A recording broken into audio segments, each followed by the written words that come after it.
আমি যদি ধান করি 100 বিঘা জমিতে সেচ দিতে হবে, আর আমি যদি মাছ করিতে 100 বিঘা নদীর ভিতরে আমি মাছ চাষ করতে পারবো। আমাদের একটা ধারণা আছে যে মনসুন মানেই প্রচুর পানি, নদী ভরপুর থাকবে, কিন্তু এই হাইড্রোগ্রাফটা কি দেখে, এখন হার্ট রেট বন্ধ হয়ে গেলে যেরকম ইসিতে ফ্লাড আসে, এখানে ফ্লাড, এই মধ্যে ফ্লাড, অর্থাৎ নদী লাইভ নেই, মৃত। বর্ষা সিজনে এই যে পিরিয়ড গুলো দেখছেন, এই পিরিয়ডে শুধু নদী ভরা। এটা একটা সূত্র। কারণ জিকেতে আমি একসময় চাকরি করেছি, এবং এখানে যেহেতু পয়সা খরচ করে পাম্প করা হয়, একটা ভলিউমের রেকর্ড ওরা ঐতিহাসিকভাবে মেনটেন করে যে কত কিউবিক মিটার ইরিগেশন দেয়। আপনারা একটু দেখেন ডিস্ট্রিবিউশন। 14 সাল, 15 সাল, 16 সাল অক্টোবর মাসে ম্যাক্সিমাম পানি, বাট অন্য সময় কি পানি লাগে না? 2017 আগস্ট সেপ্টেম্বরে ম্যাক্সিমাম, 2018 সেপ্টেম্বরে maximum. So it's variable. Just আগের গ্রাফটার সাথে যদি মনে করি, এটা আমার আসলে সারা বছর যে কোনো মাসে যে কোনো সময় পানি লাগতো।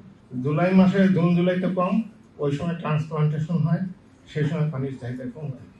এখন অক্টোবরটাকে আমরা প্রায়োরিটি কেন দিই? এটা একটা কারণ হলো যে ভেজিটেশন স্টেজে যদি স্ট্রেস থাকে, ওয়াটার স্ট্রেস থাকে, ক্ষতিটা হয় না। ফ্লাওয়ারিং স্টেজে ক্ষতি অনেক বেশি, যার জন্য সাপ্লিমেন্টারি বুঝলেই আমরা বুঝি যে অক্টোবর মাসে আমাকে পানি দিতে হবে, কিন্তু আসলে পানি সারা বছরই লাগে। জুলাই মাসেও লাগবে, আগস্টেও লাগবে। হ্যাঁ, আমি 3 বছর ওয়াটার ম্যানেজমেন্টে কাজ করেছি জিকেতে, এবং আমি প্রচুর পরিমাণে এখানে সেচের সাথে ইনভলভ ছিলাম, এবং আমার 3 বছরের মধ্যে সবচেয়ে বেশি পানি পাম্প চালিয়েছিলাম হলো আগস্ট মাসে 94। এখন ইরিগেশন এক্সপানশন আমরা আসলে এই স্যারেদের বিভিন্ন অভিজ্ঞতার থেকেই বলতেছি, সালে স্যারও বলেছেন। তো আসলে আমরা এখন যেমন ড্যাপার কথা বলা হলো, ড্যাপা এগুলো হলো ইন স্ট্রিম ন্যাচারাল যে ফ্লোটা আছে সেটার উপর ডিপেন্ড করেই এটা করা হয়েছে। আমরা এখানে অ্যাডেড বেনিফিট, এই যমুনেশ্বরী নদী এগুলো আগে পেরিনিয়াল ছিল, এখন পেরিনিয়াল নাই। তো এখন যেটা স্ট্রেংথ আছে সেটা হলো যে আমাদের এপ্রিল যেহেতু হারভেস্ট করার পরে মে মাস থেকে ফ্লোটা আর ব্যবহার করা হয় না বর্তমান প্রেক্ষাপটে, আমরা মে মাস থেকেই আমি পুরো পানিটা এই সমস্ত যমুনেশ্বরী, ঘাঘট, এই সমস্ত নদীতে দিতে পারি। তাহলে এই নদীগুলো জুলাই মাসের বদলে মে মাস থেকেই লাইভ হয়ে যাবে। এবং দ্বিতীয় যেটা হবে, এই যে লোয়েস্ট মনসুন পিরিয়ডে লোয়েস্ট ফ্লোটা থাকে, সেটা আসলে লোয়েস্ট থাকবে না। মনসুনটা আমরা ফুল পিরিয়ডই নদীতে ভর্তি রাখতে পারবো। তো এটা আমাদের benefit, social benefit, domestic tourism আছে।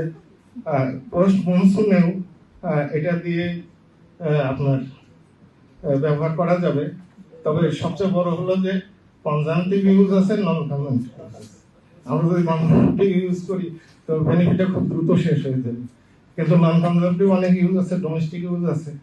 এগুলো যদি আমরা মনে করি যে ফেব্রুয়ারি মার্চে আমি যদি ধান করি 100 বিঘা জমিতে সেচ দিতে হবে, আর আমি যদি মাছ করিতে 100 বিঘা নদীর ভিতরে আমি মাছ চাষ করতে পারবো, মাছও হবে, আবার আপনার ডোমেস্টিক ব্যবহারও চলবে।